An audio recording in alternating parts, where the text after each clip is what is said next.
Olha bem baixinho, quero ser speaker dessa estação. Nós somos as cantoras do rádio, levamos a vida a cantar.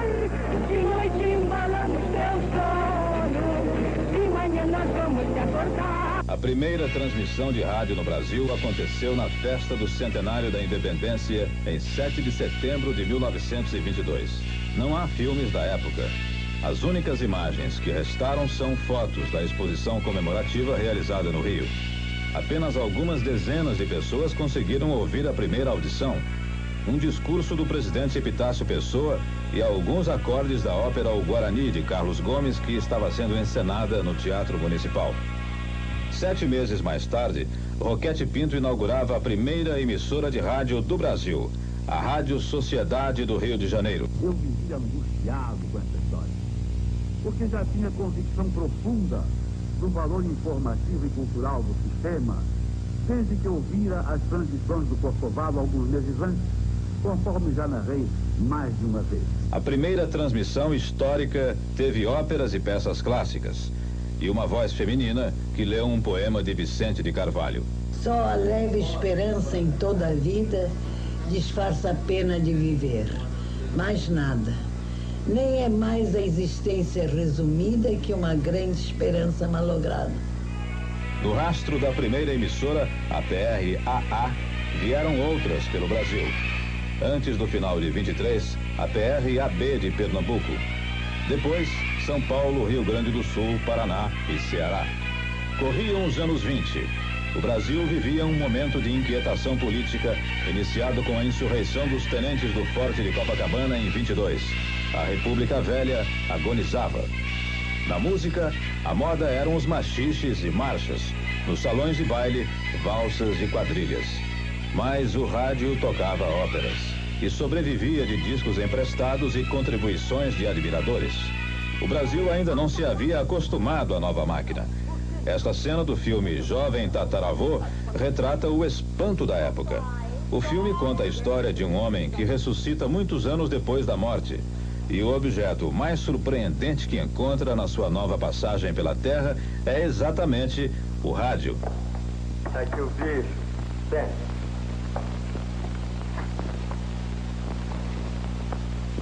Mas é com isso que se escuta em todas as partes do mundo.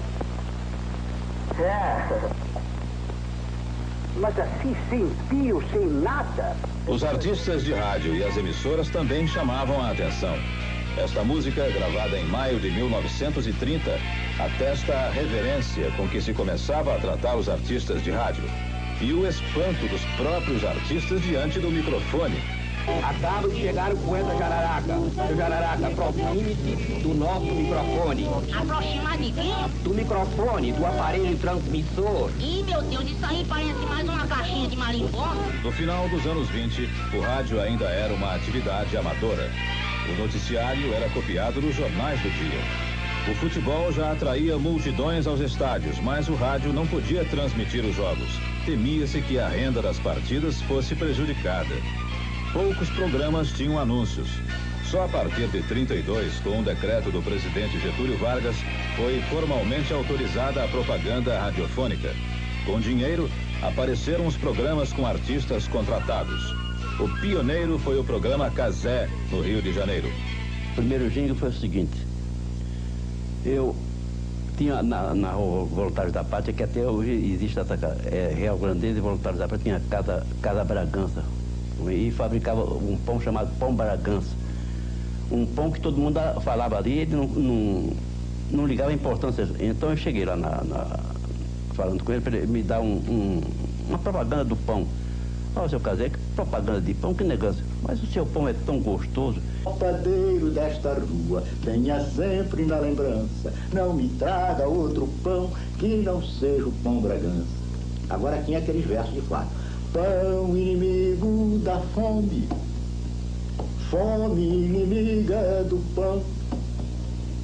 Enquanto os dois não se matam, a gente fica na mão, ó padeiro desta... E aí era um coral, né? o rádio começava a ser descoberto como poderoso instrumento de mobilização popular.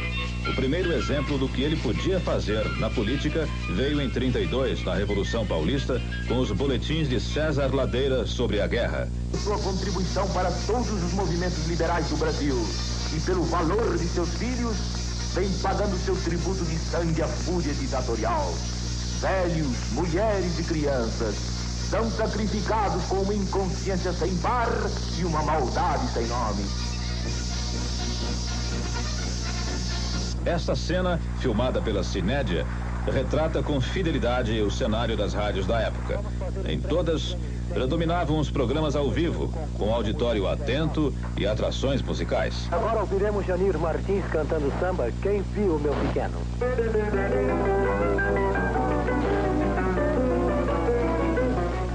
Quem viu meu pequeno por aí, tipo óbvio, quem viu, faça o favor de ligar para 000, que é meu bangalô.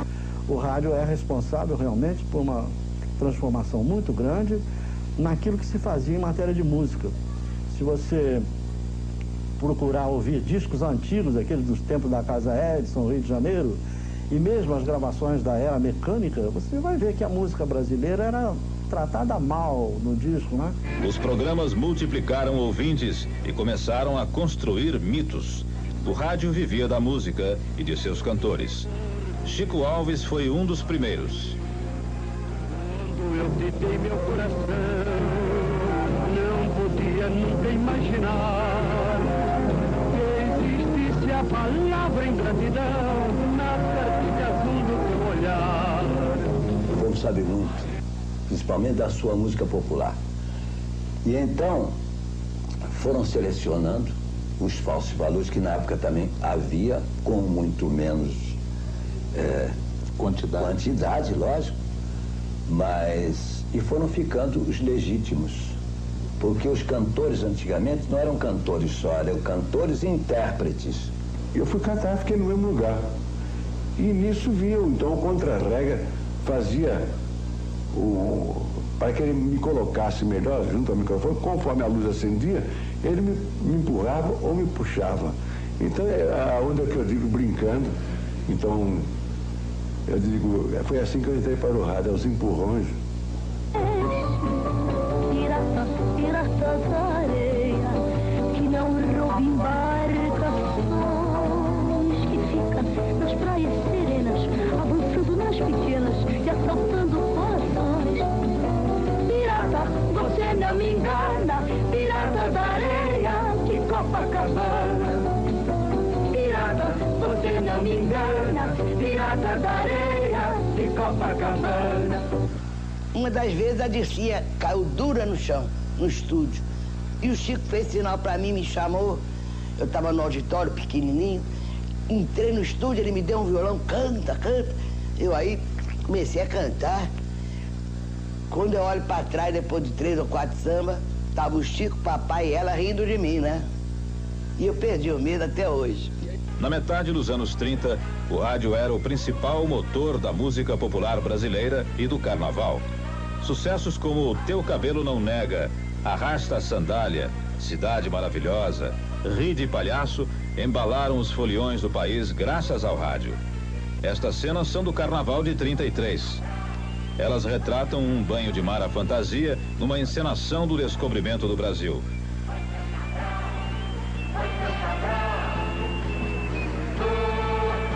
No Carnaval de rua, os artistas já eram homenageados.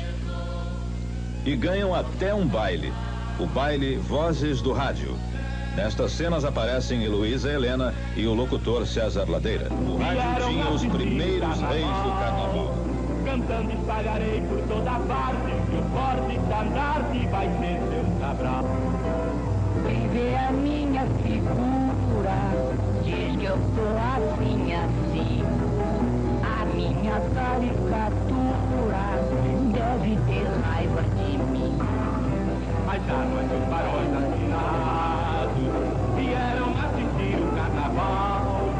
Cantando espalharei por toda parte, que o forte estandarte vai ser seu cabral.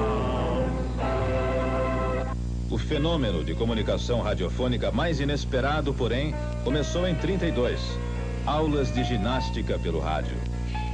O autor da proeza, então um jovem de 28 anos, ganhou até uma estátua em praça pública e manteve o programa no ar durante 51 anos. 1, 2, levantar os joelhos. 1, 2, manter a cadência. 1, 2, reino saliente. 1, 2, na ponta dos pés, começar. 1, 2. As pessoas conseguiam acompanhar esses exercícios pelo rádio? Tinha, porque cada um deles tinha um mapa, né? Mapa desse, mapa 2 com bastão. Então o mapa ficava aberto na frente deles, em casa. Os radioginastas tinham um mapa. Então eu vinha ali e mandava para lá, ele via como estava e fazia a posição. 1, tocando os pés. 2, segundo toque. 3, terceiro toque. 4, erguer o bastão na nuca.